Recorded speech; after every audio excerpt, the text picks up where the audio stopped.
Disney PIXAR Storybook Collection.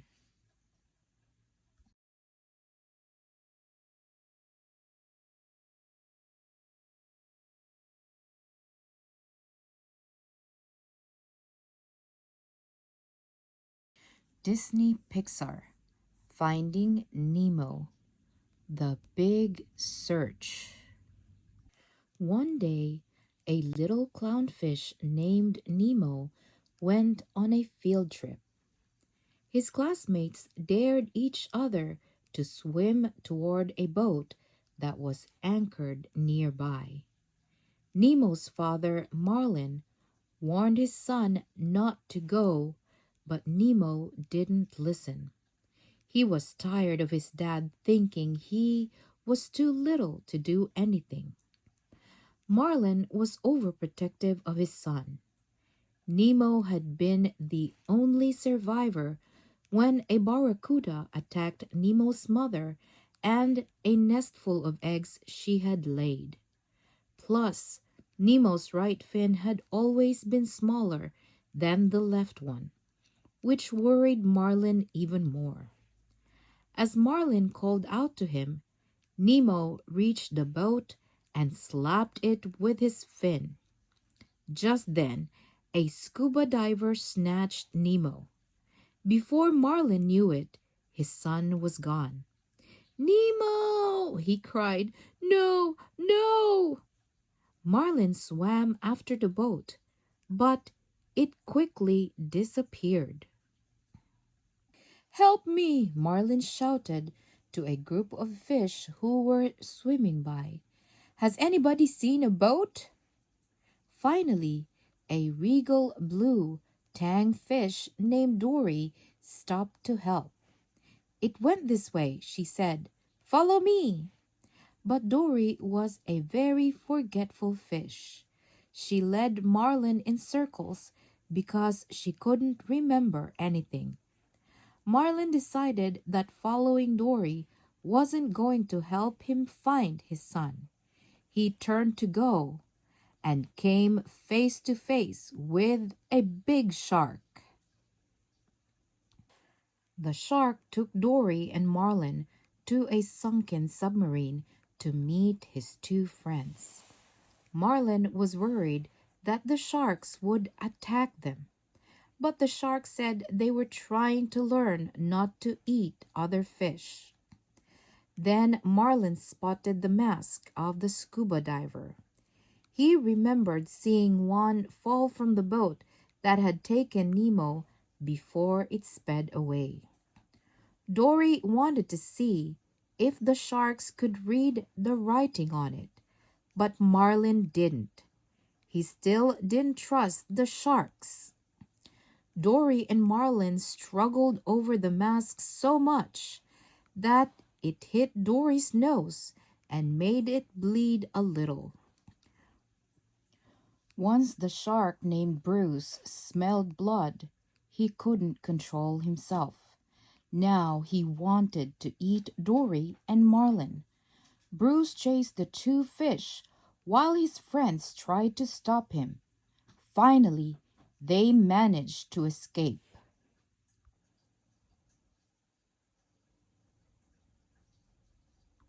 But their adventures weren't over yet. Dory and Marlin still had the mask with the writing on it. Luckily, Dory remembered that she knew how to read. Just then, she accidentally dropped the mask. The two fish swam after it into deep, dark water. Soon they spotted a glowing ball. As they swam closer, they saw that the ball was attached to a scary anglerfish. Marlin tried to distract the anglerfish so Dory could read the writing on the mask. "Speed read!" he commanded. Dory read, "P. Sherman, 42 Wallaby Way, Sydney." Sydney! That had to be where Nemo was. The anglerfish charged. Marlin and Dory held the mask up. The anglerfish slammed into it and ended up trapped with the mask on its face. Marlin and Dory quickly swam away. Marlin decided he should go to Sydney alone. Dory was always forgetting things, and she took a long time to do everything. He needed to get to Nemo as soon as possible, so he told Dory he would go on without her. You mean you don't like me? Dory asked. She started to cry. A group of moonfish overheard what Marlin had said and swam over to comfort Dory. When Marlin asked them how to get to Sydney, they wouldn't give him directions. But when Dory asked, they pointed in the direction of the East Australian current. Marlin decided to let Dory go with him after all.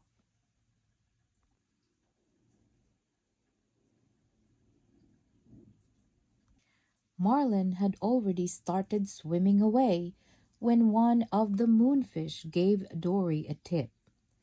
When you come to a trench, swim through it, not over it, he warned. Soon Dory and Marlin came to the trench, and Marlin wanted to swim over it. Dory thought that was wrong, but she couldn't remember why, so they went with Marlin's plan.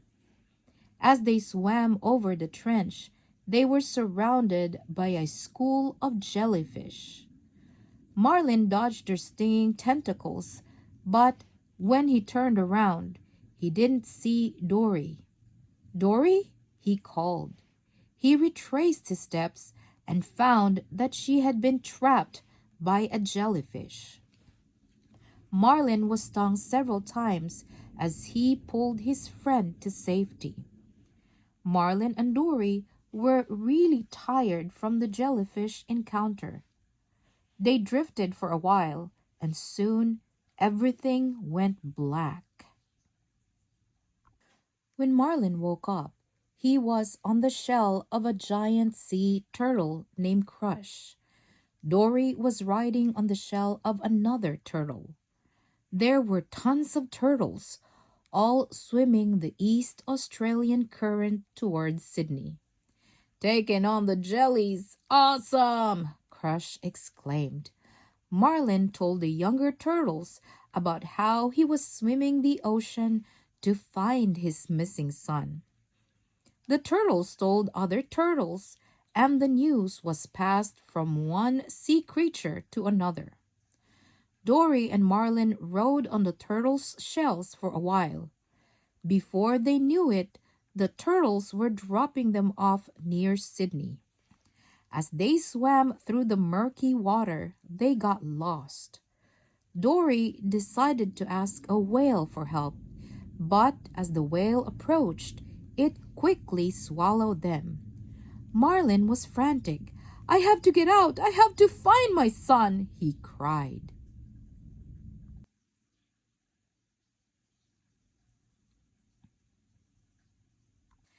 Then the whale began to groan.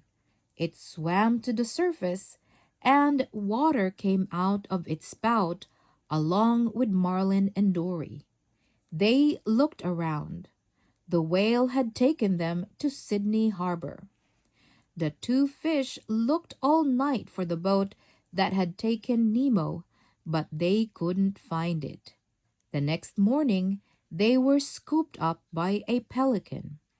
The pelican wanted to eat them, but Marlin had had enough. I didn't come this far to be breakfast, he cried.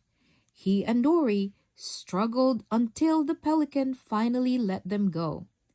I gotta find my son Nemo, Marlin yelled. Another pelican named Nigel overheard Marlin. I know where your son is, he said.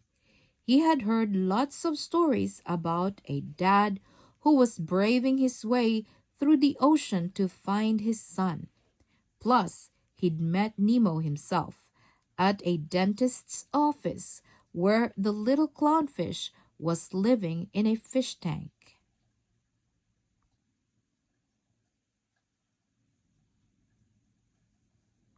Nigel put some water in his beak, picked up Marlin and Dory, and flew toward Wallaby Way. When they got to the office, they saw Nemo, but he looked like he was dead. Marlin didn't know that Nemo had been pretending to be dead so that he could get back to the ocean.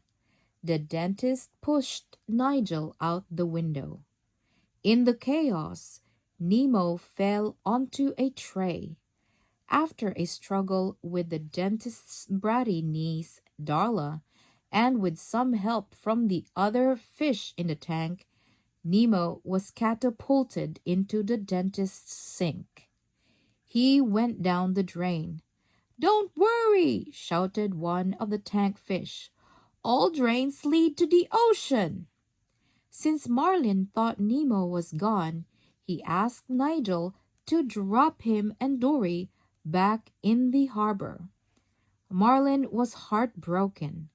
He thought he'd lost Nemo. He thanked Dory for her help and told her that it was time for them to go their separate ways. "I'm sorry," he said, "but I want to forget." At that moment, Nemo popped out of a sewer drain in the harbor and into the claws of some crabs. Luckily, he escaped and ran into Dory. She didn't know who Nemo was at first. Then she spotted a sign on a pipe that said Sydney and remembered everything. Nemo was the fish they'd been searching for. She had to get Nemo and his father back together. Dory and Nemo swam quickly and caught up with Marlin. "Nemo!" Marlin cried. "Daddy!" Nemo shouted. They were so happy to see each other. Just then, Dory got caught in a fishing net, along with a school of grouper fish. Thinking quickly, Nemo swam into the net. Marlin was worried his son would get hurt, but Nemo convinced his dad he could help. As Nemo yelled "Swim down!" to the other fish, Marlin joined in. The fish swam downward and the net broke. All the fish were free. Marlin swam to Nemo.